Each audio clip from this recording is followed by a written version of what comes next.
Good morning guys. Kumusta kayong lahat? Magre-reaction lang ako ulit doon sa mga nababasa kong comment doon sa pinopost ko kahapon o kagabi ba 'yon? Doon sa live ni PB na na move on na sila o move on na tayo. Ano pa 'yun? Basta ganito lang 'yon. Merong nagko-comment doon sa akin na sumahin total ko na lang na talagang ayaw ninyong mag-move on.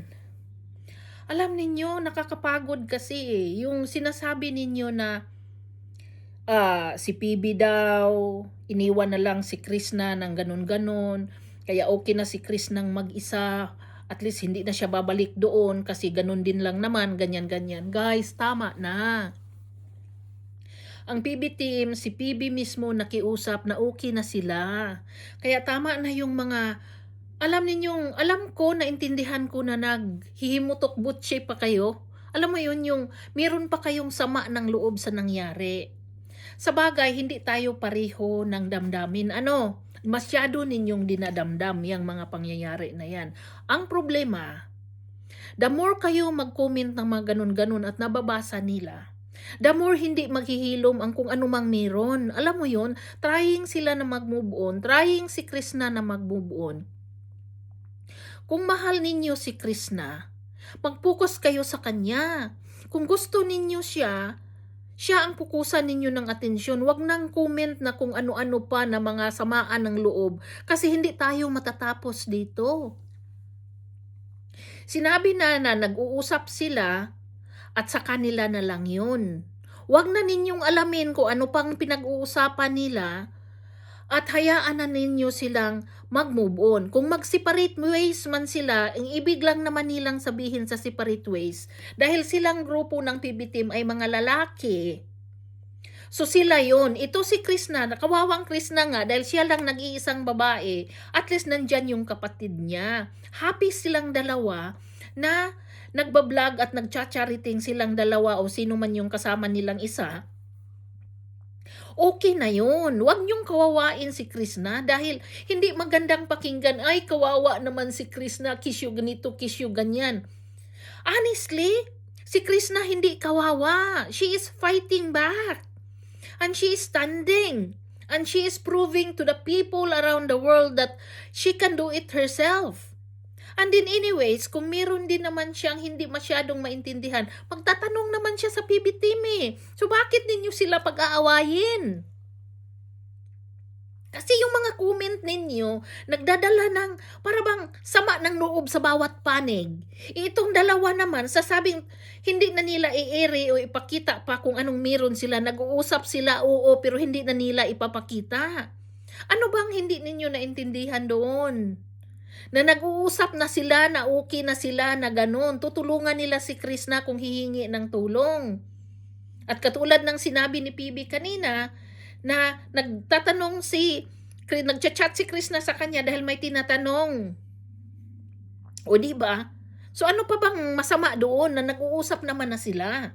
Ang sabi lang naman ni Mang Eli, kaya sila mas mabuti na daw na hindi sasama sa kanila si Krishna dahil nga nag-iisang babae. Alam ng mga lalaki ang requirements nila bilang mga lalaki. Kung toilet lang ang pag-usapan at kung ano-ano, sold out yung mga lalaki dahil walang problema. Tayong mga babae ang may problema, mag-toilet, maligo, magbihis. Tapos as you can see, kung matutulog yung mga pugong ng PB team kung saan-saan sa kabundukan, dyan lang sa isang maliit na maliit na barong-barong kung saan lang sila pwedeng matulog. So paano kung si Krishna kasama sa kanila? Di ba tama ang sinabi ni Mang Eli? Wala namang ibig sabihin si Mang Eli Walang masamang ibig sabihin si Mang Eli na ayaw na nila kay Krishna. Wala. Please naman lawakan ninyo yung pangunawa ninyo dahil hindi talaga magandang pakinggan na parang hindi pa kayo na natapos sa pagsasabong sa kanila. Tama na. Ako na magsabi bilang Bisaya at tagapagtanggol ni Krishna, kung mahal ninyo siya, focus kayo sa kanya. Tulungan niyo siya para lumago siya at kung one day umabot sa punto na siya pa yung mag number one ng Pilipinas sa charity vlogging, at least nanggaling sa pagsisikap niya. Nanggaling sa tulong niya. All she had to do is do it slowly, na sa tama lang ng makakaya niya dahil maraming nagmamahal sa kanya. Pero wag niyo silang pagsabungin, ang PB team at si Krishna. Dahil wala silang intensyon na ganun. Ang si Krishna lang, gusto lang talaga niyang mag-isa o humiwalay kaya. Kasi din, babae siya eh. At gusto niyang mapatunayan sa sarili niya na kaya niya. Kasi din naman, napansin ninyo, nung sumasama siya sa kabundukan, hindi naman niya magawa ang nais niyang gawin dahil nandoon silang lahat, tumutulong sa mga tao. Pero iba yung tingnan mo siya, ngayon na nandyan siya sa hindi siya sa kabundukan nagpupunta. Hindi lang naman sa kabundukan may mahirap eh. Maganda si PB at mga team nila pupunta doon sa kabundukan dahil mga lalaki sila. At kung magkainaunsa man, madali silang makatakbo. Paano si Krishna? Kaya mas mabuti na yun, safety siya, kung dyan siya mag-charity sa mga dyan sa paligid niya o dyan sa syudad na marami naman talaga ding naghihirap. O di ba? So kung sila sa kabundukan, hayaan natin si Krishna dito sa patag. Alam nyo yun? Huwag niyong pagsabungin dahil pareho lang naman silang tumutulong. At si Krishna, she is giving back dahil may blessing siyang natanggap through PB. And din si PB naman, masayang nanonood sa kanya na now she could do it herself. Hindi ibig sabihin kailangan nilang maglapit, kailangan nilang magkasama, hindi ibig sabihin. As I said many times, for all you know, nagkikita yung mga yan. Yeah?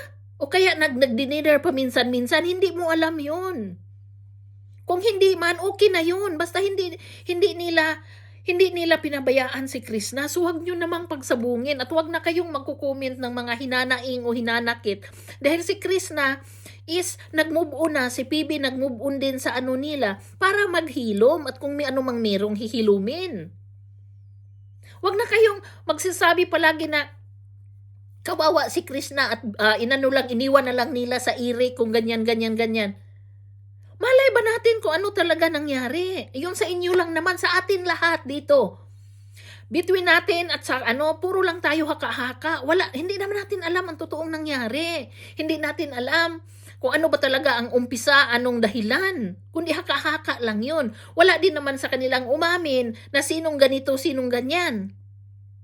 So now, wag nating pag-awayin dahil okay na nga sila. Tayo na ang umunawa na okay na nga sila.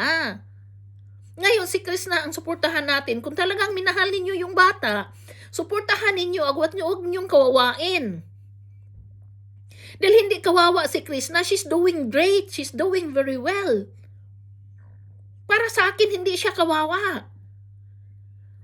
Tumataas ng views niya eh. At kumikita na siya dahil sa pagbablog niya yan. Doon natin siya susuportahan at ituloy yung laban niya. Sa buhay. Hindi laban kung kanino man, kundi laban niya sa buhay. Dahil siguro yun ang nais ng Diyos para sa kanya. Hindi pwedeng sasama siya sa mga PB team palagi dahil naman eh. Siya lang nag-iisang babae. Ngayon kung sakali mang one day magkikita-kita sila, di ba mas maganda? Pero hininto na ninyo please yung hinanakit ninyong wala namang katuturan dahil hindi naman ninyo alam din kung ano talaga. At nakiusap na bawat side na tama na. Please, ako din makikiusap sa inyo dahil nabuburyong ako sa kakabasa ng mga ganyang comment. Na, yung parang instead na maghilom, pinagsabong ninyo dahil sa hinanakit ninyo. Kung sila nga naghilom, kung ano man yung nila, na-patch up na sila, wag na ninyong pagsabungin. Dahil hindi magandang tingnan na para kayong, ayaw kayo masyado, kayo pa ang nagdaramdam talaga. Hayaan nyo na. At support na lang kayo kay Krishna kasi kung minahal ninyo siya, doon natin siya susuportahan para mag-show up siya at magawa niya ang nais niyang gawin. O diba, naintindihan nyo ba ako? Sige, hanggang dito na lang. Bye!